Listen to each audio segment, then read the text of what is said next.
Well, welcome. And as always, thank you so much for choosing to spend your valuable time here with us. This is an episode you are not going to want to miss. We have the opportunity today to pick Carla Douglin's brain, and we are going to be talking about negotiating how to have the talk about opioid with your kids. So welcome, Carla. It is so great to have you here. Thank you for having me, Cindy. I'm just so honored to have this conversation with you. I'm really looking forward to it. It is so timely to say the least. And for those of you who don't know her, Carla Douglin is a passionate founder of the Safety Net Solutions Initiative. It's a nonprofit and it's dedicated to, revolutionizing and destigmatizing harm reduction. And Carla's been at the forefront of efforts to make harm reduction tools like Naloxone and fentanyl test strips accessible through vending machine programs to communities nationwide. Definitely a worthwhile endeavor. And as a certified opioid overdose and naloxone trainer, she definitely brings us some expert knowledge and some actionable insights we're going to leave you with here today in the fight against the opioid crisis. So let's jump right in. I'd love to hear, Carla, if you're happy to share, like this is such important work you're doing. And I was Mhm. curious, how did you come to be so committed to the issue? So first and foremost, if you ask me what my identity is a parent. I have a bouncing, beautiful 11-year-old boy, and he is Right. walking into middle school this year. And I'm like, oh my gosh, oh my gosh. But last year, I watched the show Euphoria for the first time. And Yeah. I would say that that is a show that is absolutely, it's required watching for any parents or anybody who's parenting a kid. Yeah. It really changed my view of the access that kids have to drugs, the scourge of fentanyl, and how drugs can affect a community, can affect a family. And as I was watching the show, I was recognizing that even though I've been talking to my kid about drugs since he was about 6 years old, this is a whole new era that we're living through. The access that kids have to drugs is so much different than what we had when we were growing up.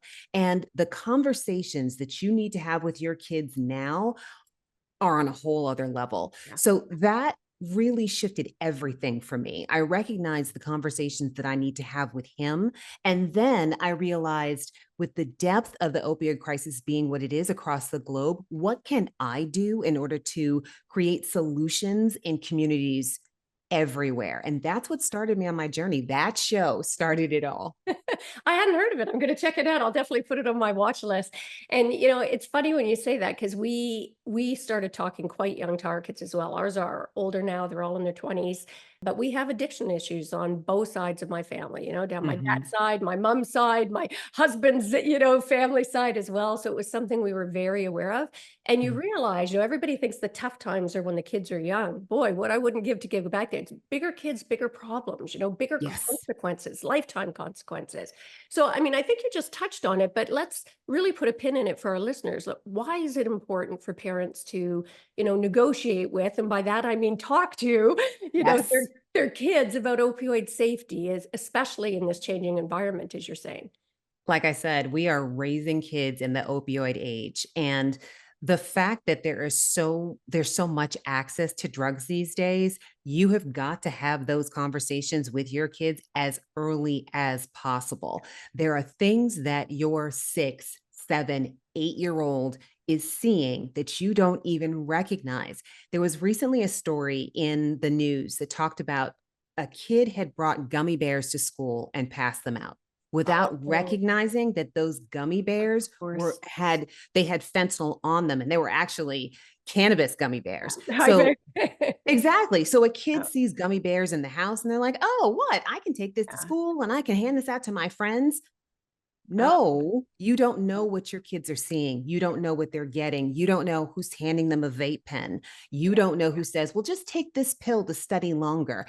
You have got to have these conversations with your kids about the safety that they need to practice and how, if something happens to their friends, to a schoolmate, what to do, what to Yeah. recognize. You got to have those conversations Yeah. now. And I want to really, again, for our listeners out there, so often I try when you have these conversations with even people in my circle, it's like, oh, well, I do this or I do that, or we monitor what they watch. So I'm so glad you really, called that out, frankly, Carla, because We don't have as much control anymore. I mean, what our kids see on media, what they see, the minute they leave your house, I don't care what kind of protocols you have in place, even within your household, they're getting access, unprecedented access on the internet. And it's the second they step out the door into the world.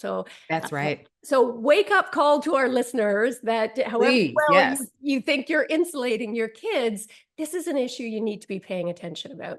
And I will say in my negotiating coaching work, I find that people often try to avoid having conversations altogether if they think they're going to be difficult, right? Or uncomfortable. So why do you think so many parents shy away from having, the talk, this important talk with their kids? Because it's hard. Yeah. And it's scary. I think that that is the biggest piece, is that it is a scary conversation to have with your kids. Yeah. If your kids are younger, let's say your kids are elementary school to middle school, Yeah. to talk to them about the possibility of death is something that parents, we don't want to face. Yeah. But the truth is that we've got to get over our own fears Yeah. in order to make sure that our kids are safe. You've got to move past the fear so that your son or daughter understands what it is that they are facing and need to do in these situations. If Yeah. your kids are a little older, then it's a different kind of fear. It's like, oh, wait a second. They won't listen to me. You may have a different relationship with your older kids where they're going through the Yeah. puberty, they're going through their high school ages, and they're like, they're tweeny, they're Yeah. teeny, and their relationship may have changed. And therefore, it feels like it's a hard conversation to have with them because they may not listen. But if you use the negotiation tactics of being an active listener Yeah. and opening the opportunity for them to speak to you about their experiences, the whole thing does get easier. Whether you feel like it's hard or not, you have got to move past it and have the conversation in order to save their lives. Yeah, so good. And I'd even take that a step further. If it's hard, then it's a conversation worth having. Whether, and frankly, I'd extend that. Like, think in your intimate, for our listeners, in your intimate relationships, those things that are driving you crazy, keeping your head on the sand is never a strategy. It's the difficult conversations you need to have those healthy relationships. And this subject is no exception. And one of the things I love looking at the work that you do, Carl, like I'm a big believer in the power of curiosity when we Yes. negotiate those difficult conversations. And one of my prep techniques for effective negotiation is to decide, who do you want to be in advance of negotiation, like when you come to it. And I know you talk a lot about being a learner rather than a lecturer when you're discussing drugs with kids, which really resonated with me. I'd love it if you could share that with our listeners. Absolutely.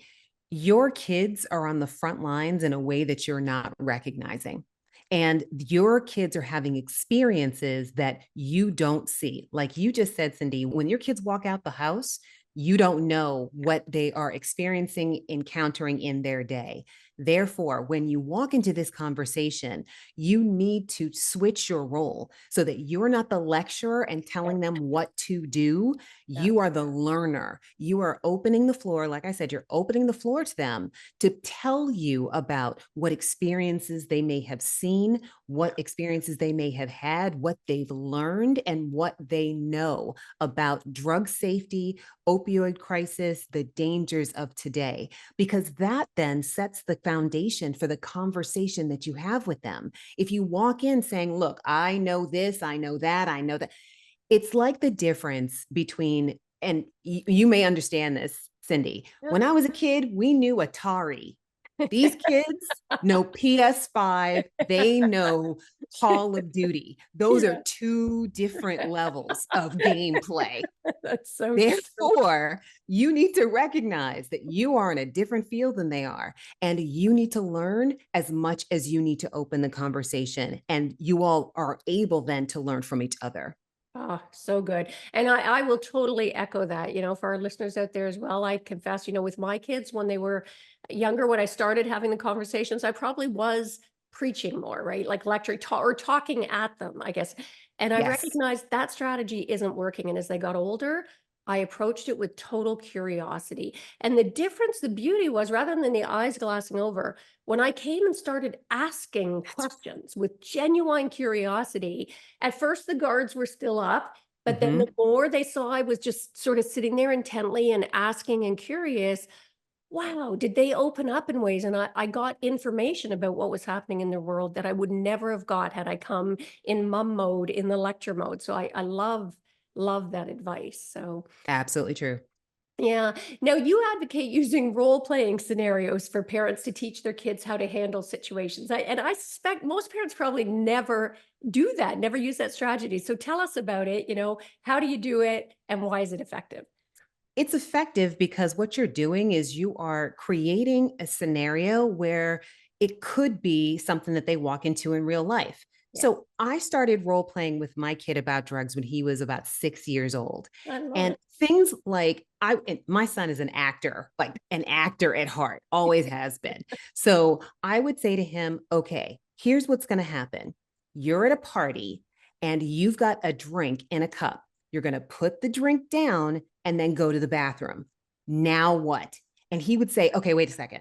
I know that if I'm at a party and I put my drink down and come back to it, I don't touch it because I don't know who put something in it. I don't know what's going on. Wow, This is when he was 6. I that's don't know what's awesome. going on. I don't know who's touched it. So I know that that drink, mom, that I don't touch that drink again.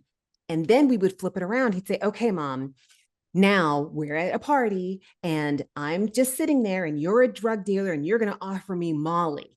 Go, mom. Let's talk about what happens now. You are preparing them for Yeah, situations that they could walk into in the yeah. future. And that gives them a recollection when they're older. You may think it feels a little funny, that it's a little bit silly, but trust me, Wow. your younger kids will walk through this with you. They'll play this with you. Yeah. Your older kids may be a little bit resistant to it, but trust me, as you go into this learner versus lecturer position, they will appreciate those conversations. Yeah. Now, if this doesn't feel like you're ready to do this role play with your kids yet, then role play with other parents. Yeah. Get your friends together, get your peer groups, your community groups together and say, "Hey, I want to let's pull out the wine. let's let's pull out the cheese and crackers and let's start having this conversation as parents. Let's role play these situations and see what kind of questions, comments, and discussions come from this night of curiosity between us. And then you can bring that back to your kids. I love both of those suggestions. And again, for our listeners, I encourage you to do both. First, do it with the community so that you get comfortable, so that you're not showing up with your embarrassment or awkwardness Absolutely. about it, that you're totally comfortable and you've been brainstorming and getting other ideas and better approaches from people within your community and sort of support network.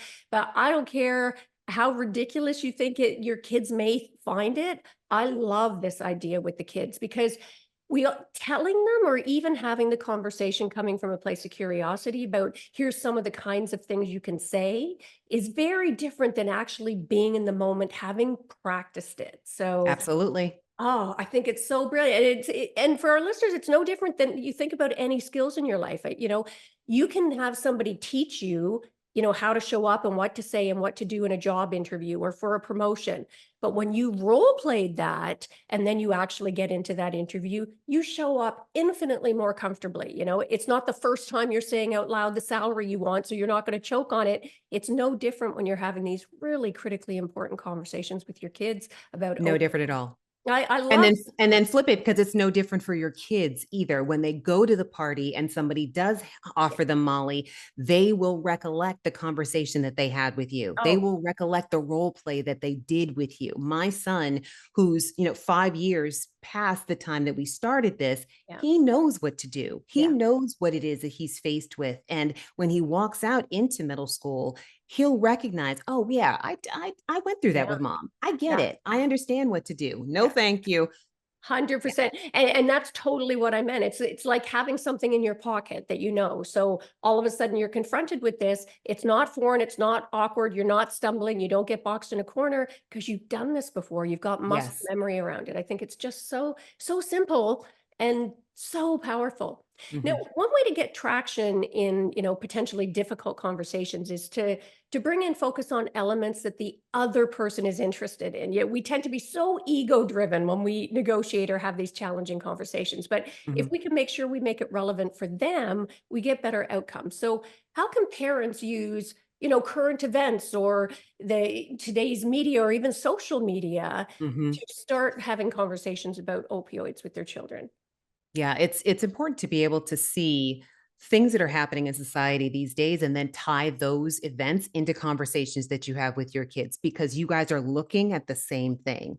Yeah, So when you see the unfortunately pervasive stories that are going on in the media today about students dying, yeah, sports stars dying, celebrities dying, or even overdosed and may have lived, but yeah, they've survived an overdose. When you see those stories, yeah, take that to your kids and say, yeah, hey, I just saw this thing on Google. I saw this thing on Instagram where this person has died. This person yeah, tried fentanyl and this happened at a school. This happened yeah, in Hollywood. This happened on the sports field. What do you think about this? yeah. What have you seen? How do you feel about this person that you clearly recognize having gone through this situation? And then that opens up the conversation that you're having with them about, okay, I'm concerned about fentanyl. I'm Yeah, concerned about the fact that just a little bit of fentanyl, like the amount that can fit on the tip of a yeah, pencil, trying that could cause you to die. How do you feel about that? What do you know about opioid overdoses and how to recognize them? Do you know how to use naloxone? Where are we getting it? Do you want to carry it with you? Do you want to have, should we go ahead and yeah, order it off of Amazon? Start having those conversations, but the media aspect allows you to open that up with your kids. yeah. So great. And what a natural entry point for the conversation, just an Mhm. authentic, organic conversation. And the other thing that really struck me when I saw that this is, an approach that you advocate, it just made such sense to me because the kids, particularly if you've got stories, which there's sadly a boatload of them, Unfortunately, yes. celebrities, musicians, sports, these are people who your kids see as powerful, like all Yes. powerful. And really, so when they get struck down, it resonates in a way that talking about some remote situation that happened, in another state or in another country won't. So I think I thought that was great advice. Again, really simple, great entryway to the conversations about something that will be relevant to your kids, right? It's relevant to them. It's Yeah, a blow to them. It's somebody that yeah, they recognize. It's somebody that they see. And like you said, they see them as all powerful. So when you have a MLB sports star who dies because he has fentanyl in his system, yeah, that's like, oh, wait a second. yeah, This person that I idolize, this yeah, person that I recognize is now gone. yeah. That's the time to jump on that conversation. Yeah, yeah, totally. And one other thing that struck me about our sort of conditioning, if you will, I think we've been so conditioned to hold our cards close to our chest. And I'm talking in negotiations generally now, right? It's all about having the upper hand. And I'm a believer that the opposite is actually more powerful. When you can come with vulnerability, with openness, with transparency, you're going to build more Yes. trust and you're going to get better outcomes. So I'd love what your thoughts are in this context about whether it's important for parents to be transparent when they're having these conversations with the kids. It is crucial for you to be transparent. Not only does sugarcoating the situation not help you or your kid at all, if you have an experience with opioids, with drug addiction, or there is something like that in your family, talk about it. Yes. Tell them about it. Open up the conversation about it. Because, first of all, let's take sugarcoating. That's not helping nobody. Yeah. And burying your head in the sand isn't helping at Yeah. all Yeah. either. But if you were to walk up to your kid and say, I think that there's something that's happening out here, and maybe you should be a little careful. That ambiguity, that doesn't help them. Yeah. You have got to be able to say them, this opioid crisis is really horrible. People are dying, and people who are curious are Yeah. dying. People who are just, somebody has given them a pill. They've gotten a pill online. Some friend of theirs handed them a vape pen, and they tried a little bit just once. Yeah. Because you don't have opioids in your system And fentanyl alone is 50 to 100 times stronger than morphine. Wow. You trying a little bit will take you off this planet. Yeah. It Yeah. will kill you. Yeah. And you've got to be able to say that to your kids, because kids are naturally curious. We're all naturally curious. And so you've got to explain to them what the dangers are so that they're walking into it with the real facts. Yeah. When it comes to addiction issues in your family, to kind of cover that up doesn't help them either, because Yeah. if they know that this is something that your family members may be prone to, and if they know that your family members may be prone to it and have survived it, like maybe you have family members who are in recovery, Yeah. that gives them another source to speak to as Yeah. well. Yeah. Okay, I understand that Uncle Bob had a problem with heroin in the past. I know that my father had a problem with cocaine. Let's talk about it. Go talk to him. Go talk to Uncle Bob and Yeah. explain let them explain what their situation is. Transparency is Yeah. key to this Oh, whole situation. well, I'm grateful that you're touching on this about how we treat it like a dirty family secret and there's shame around it and then we don't share it. So I love that you are advocating about that. And as you were saying it, it so resonated because as I say, I was very open with our kids about, family members who, suffered from addictions and what some of the consequences for that were and opening that discussion and giving them permission to have those discussions. And by That's right. contrast, my sister, her kids were older than mine. And I remember we had a rip-roaring argument one time because I mentioned something about my mother who had suffered and continued to suffer from addictions issues. And she went bananas because here she was still protecting her 30-year-old something kids from the reality of the addictions in our family. And I just thought that was so short-sighted, right? Just It is extremely short-sighted because it also robs your kids of a transparent relationship with that person. absolutely. When like I said, I started talking to my son when he was about 6 years old about drugs. Yeah. My father struggled with a cocaine addiction for many years. Yeah. And I think I was about 15 when he gave up cocaine completely. Yeah. So when I started talking to my son about drugs, I said, this is what cocaine is. This is the effect. Go talk to Grampy about it, Love because that. Grampy was addicted to cocaine. Yeah. And so my son was so funny. He was like, wait a second, how do you take cocaine? I said, well, some people smoke it, some people do this, and some people snort it. He said, oh, up there, no. Yes, babe. Absolutely.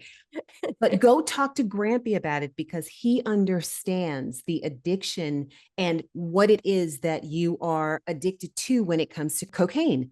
Yeah. That then opened the conversation with my son and my father Yeah. in a way that transparency Yeah. strengthened their relationship in a way Yeah. that ambiguity or hiding it would not have. Yeah. And I was thinking, as you said, just before you said that, how beautiful for their relationship, right? Yeah. For him to be able to see his Gramps as a full flesh and blood life experience person. As a person. It's just such a transformation. Now, what specific information would you advise parents that they should be sharing when we talk about transparency? I mean, obviously that addictions in the family, any Mhm. other specific information you think they need to be sharing? Well, first of all, I think that it's important for parents to get the information themselves and then pass it on to your kids. So, one thing is, what do you know about fentanyl? Yeah. What do you know about xylazine? Do you know how to use naloxone yourself? Do you know either where to get it, or do you have some in your house? So get those basic facts about the drugs that are prevalent out here, and not just fentanyl, xylazine, but understand, what do you know about heroin? What do Yeah. you know about coke? What do you know Yeah. about Molly? What do you know about Adderall? Yeah. And what is it that people are looking for when they're looking Yeah. for those drugs? Are they looking to Yeah. be numbed out, or are they looking to be hyped up? Yeah. What do you know about these things? And then share those effects, share the facts and the details with your kids. And once you know, you'll feel much more empowered, and then be able to empower them to make their decisions, not the right decisions, but decisions about what happens when they're out in the world and somebody offers them these particular drugs. Again, and you and I are going to keep saying this, burying your head in the sand is not helping anybody, not even you. Yeah. So the things that you need to educate yourself about when it comes to the different street drugs that are out there, Yeah. where to get them, what they look like, and what to do if you're faced with them, what to do if your kid or someone around your kid is showing signs of addiction, and what to Yes. do in the event of an overdose. Yeah. Oh, such great advice. And speaking of educating ourselves, I mean, let's just talk about fentanyl as an example for a moment. Can you share some of the sort of key facts about fentanyl and fake pills that every parent should communicate to their kids? Absolutely. So, unfortunately, these days, most communities' drug supplies are no longer pure.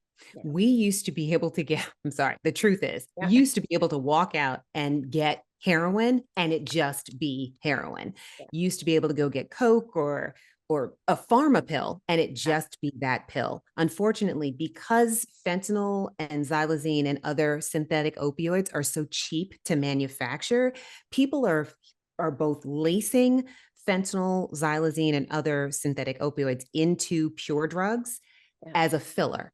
Yeah. They're also pressing them into pills to look like an actual pill. So a pill that looks like ecstasy or Molly, a Yeah. pill that looks like Adderall, a pill that looks like Percocet.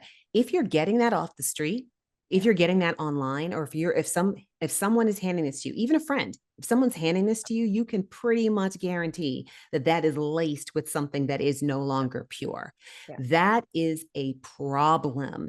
And if you are not telling your kids that these laced drugs are a part of their society, then you are opening the door for them to die. Yeah. And unfortunately, you got to call it just like that. Yeah. So, fentanyl is, again, it's 50 to 100 times stronger than morphine. And because the high gets you higher, and the high is also very, very quick. Yeah. It's maybe 20, 30 minutes. People keep coming back for more. But people who aren't used to opioids in their system, it's such a strong drug that Yeah. it will take them out of here in a second. Yeah. Those are some of the facts that you need to know.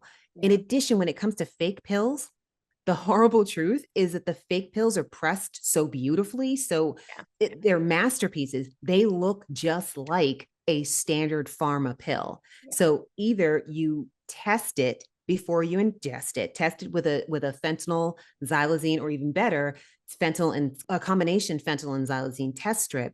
Test it first or avoid it altogether. Yeah. These are the facts that you need to know and you need to be able to tell your kids. Oh, well, and thanks for sharing that. I mean, I think it's an important wake up call for us to face it as parents as well.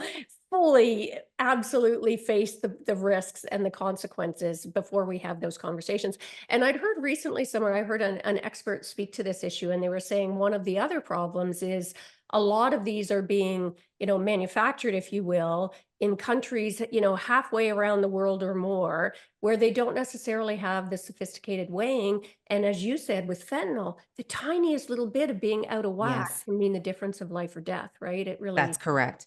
That's struck correct. us So struck a not chord. only are you dealing with the fact that they may not be weighed correctly, again, because they're so cheap to manufacture, they may be pressed as a pill that looks like Molly and be completely fentanyl. Yeah. They may be pressed as a pill that looks like Percocet and be completely xylazine Yeah. because it's cheaper to have a pill that's all xylazine or Yeah. all fentanyl instead of the actual pharma, the prescription pill that's laced in there. So you don't know what you're Yeah. getting if it's not prescribed to you, not prescribed to Cindy down the street, but prescribed to Yeah. you from a Yeah. medical professional. Yeah. That is, I mean, it's scary Yeah. what we're facing. It's scary what's out there right now. And that's why it's so important that we as parents, that we as community members have to be as vigilant as possible and are sharing this information Yeah. as widely as we can. Well, and thanks for sharing about that cost factor because I'd forgot that until you just said it. Because the assumption would be that, well, obviously the hardcore drugs are going to be more expensive, so there'll be less exposure. But the opposite is true. And I remember that was a big wake up call for me. I was like, wow, I had not contemplated that. Now, do you have advice for like as the kids get older, like Mhm. how do we go about adapting the conversation, if you will, to have the talk about drug safety so that it still resonates? Any suggestions? The truth is that any conversation that you have with your kids about drug safety is a good one. Yeah. You can adapt it for your younger kids and make it more age appropriate. And I'm not saying that you're not telling them the truth, but you may be a little bit, you may be a little bit softer. Yeah. With your older kids, you come on now. You need to be as honest and transparent and clear as Yeah. possible. It's like, this is what this is. It's ugly. Yeah. And again, going back to the conversation that you need to have with them, it needs to be revisited often. Yeah. And you need to talk to them often about what they're seeing, what your fears are, and what you may be seeing around your community. If there's a neighbor that you know is prone to drug addiction or prone to drug usage, say, hey, I don't know. I know that you used to hang with Bobby down the street. Are you still hanging with them? Here's why I'm concerned. Yeah. And I think that as parents, we worry about getting in our kids' business Yeah. and allowing them to open up to us. And maybe they're not at this particular time in their rearing. But the truth is, these are your babies. Yeah. It doesn't matter how old they are. They will always be your babies, whether they're 4, 14, or 40. Yeah.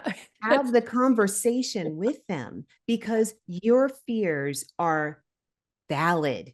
Yeah. It is scary out here. And we as parents, we need to toughen up. We need to be Yeah. like, look, I know that this is a scary situation and I'm nervous about it. And this may seem like it's intrusive or may seem like I'm coming out of left field, but trust me, I'm not coming out of left field. Now that we are sitting down having this conversation one-on-one, hey, let's grab this box of Naloxone and you show me that you know how to use it. Yeah. Let's talk about what overdose looks like Yeah. in another person. Do you see that their fingers are blue? Do you see that their lips are blue? Do you see that their eyes are dilated? Yeah. What does this look like? And what do you know to do in this situation? Oh, let me make sure that you got naloxone in your bag, Jimmy.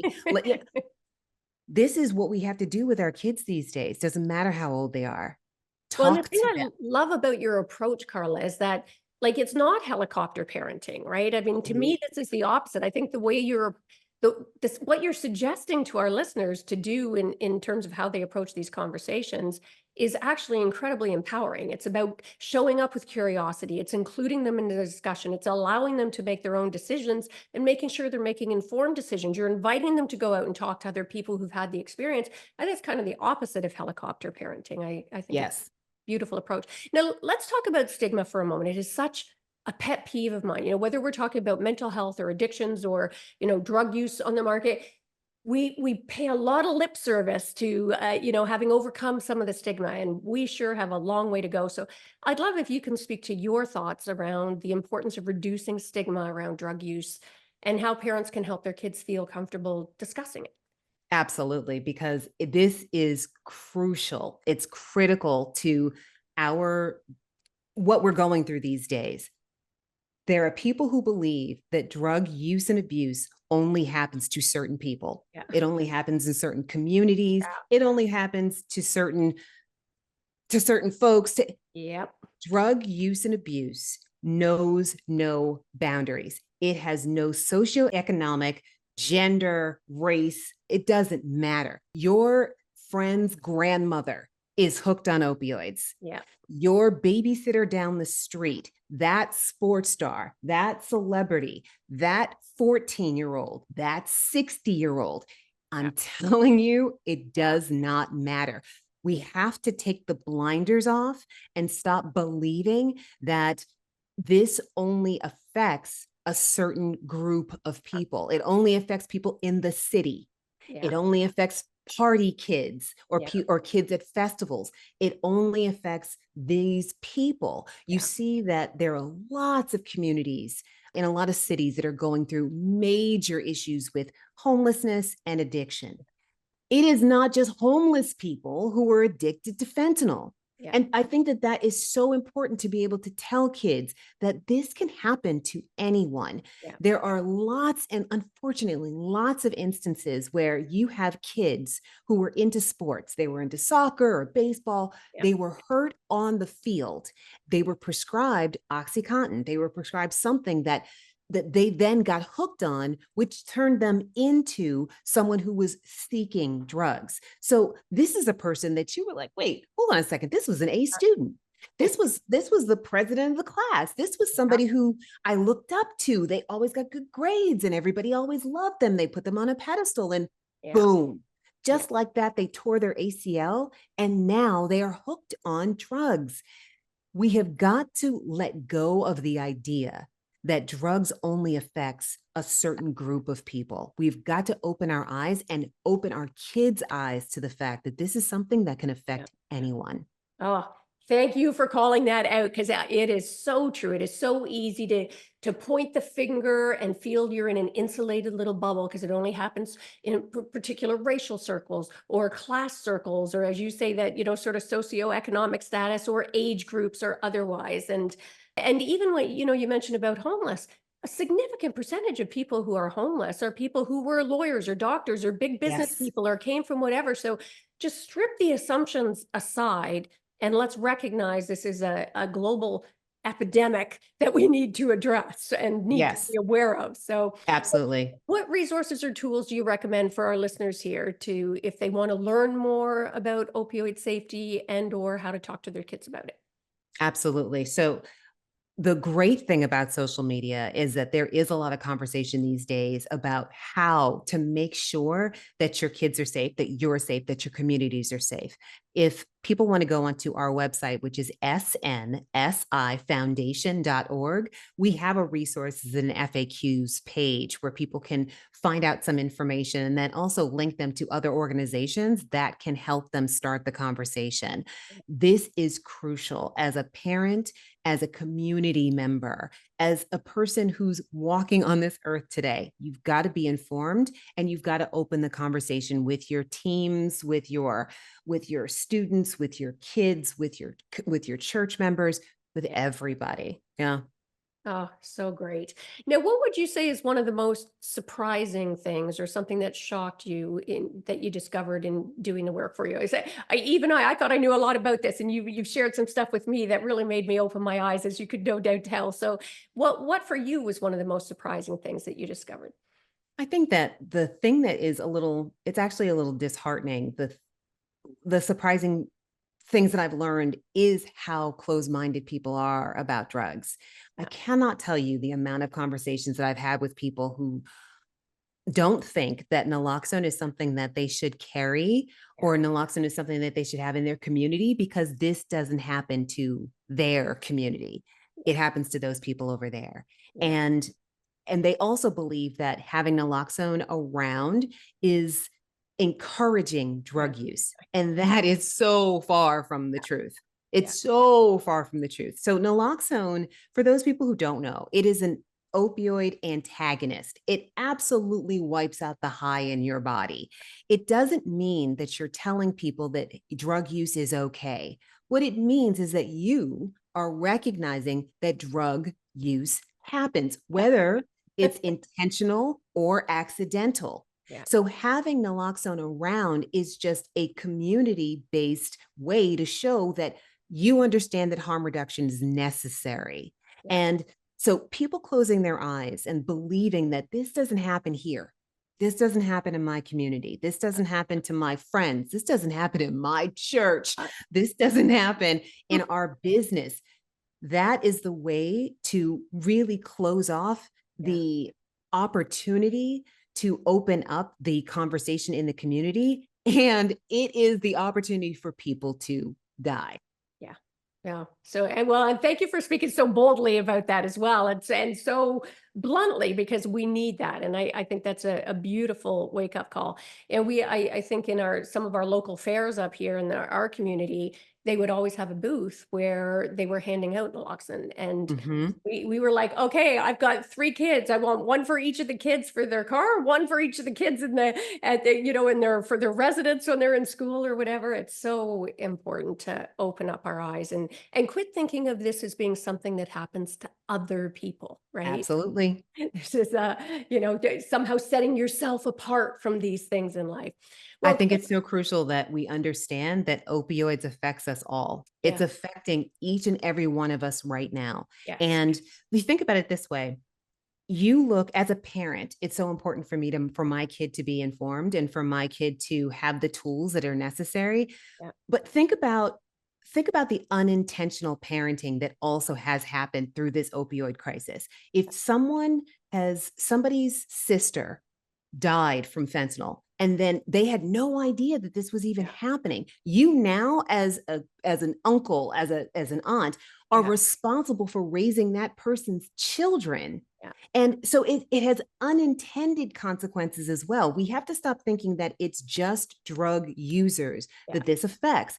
Opioids affects us all. And that's why we all need to be informed. That's why we all need to be aware, and we all need to be vigilant and opening up the conversations. Oh, such a powerful message. And it affects our coworkers. It affects the people that we show up with. If you're in safety sensitive positions, it affects everybody in the workplace when you've Yes. got an issue. I mean, it just the ripple effects are profound. So, Yes. Carla, this has been such a fabulous conversation. I don't want it to end, but wait, unfortunately, our time has gone so quickly. You've shared so much valuable insights. And I normally like to end by asking, what's one of the greatest mindset shifts that you've had in your life? It doesn't have to be about this issue, just one of those aha moments that has you see things differently, show up differently.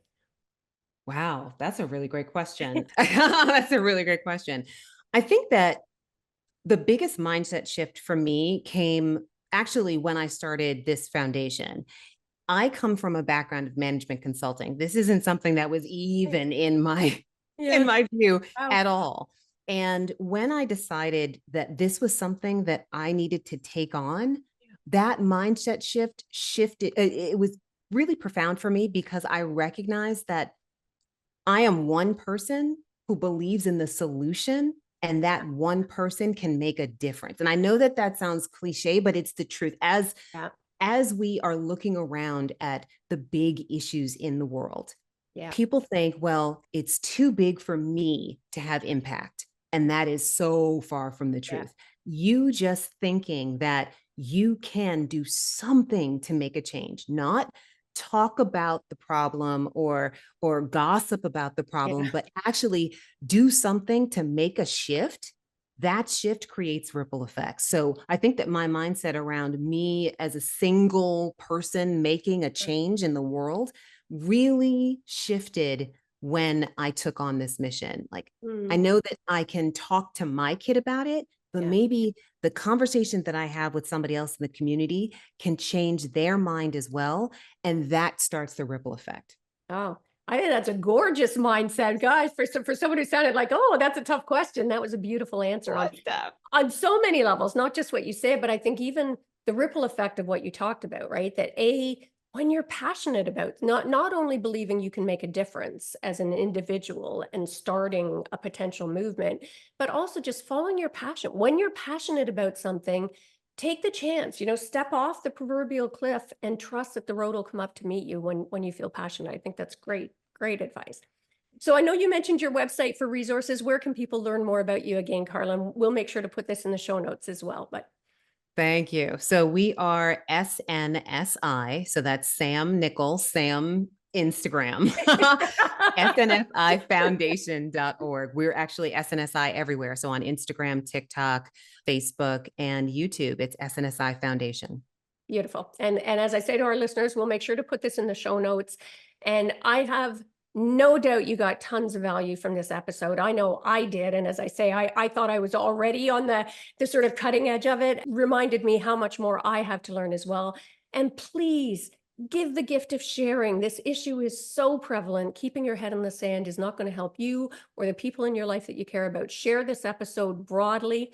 Make sure to subscribe for the podcast if you haven't done that yet. And as I say, share this message, be somebody who helps spread the word. And again, Carla, just want to thank you so much for being with us here today and sharing all of your insights. It was a great conversation and an important one. It was a pleasure, Cindy. It's really great to have these conversations with like minded people who understand the importance of sharing it. So it was Yeah, great. and I encourage our listeners, go have these conversations with your friends, with your neighbors, with your community, at all of these places that Carla laid out where people don't think it happens. Have the conversation in your church, in your community groups or whatever.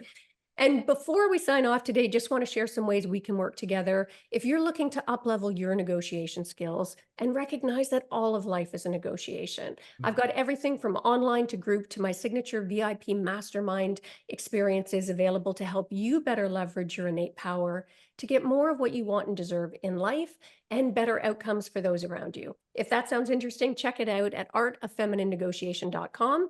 And make sure to grab a copy of my book at the same name, Art of Feminine Negotiation, How to Get What You Want from the Boardroom to the Bedroom. And that is a wrap for this episode. So until next time, go forth and negotiate your best life on your terms so you stop missing out and start getting more of what you want and deserve from the boardroom to the bedroom.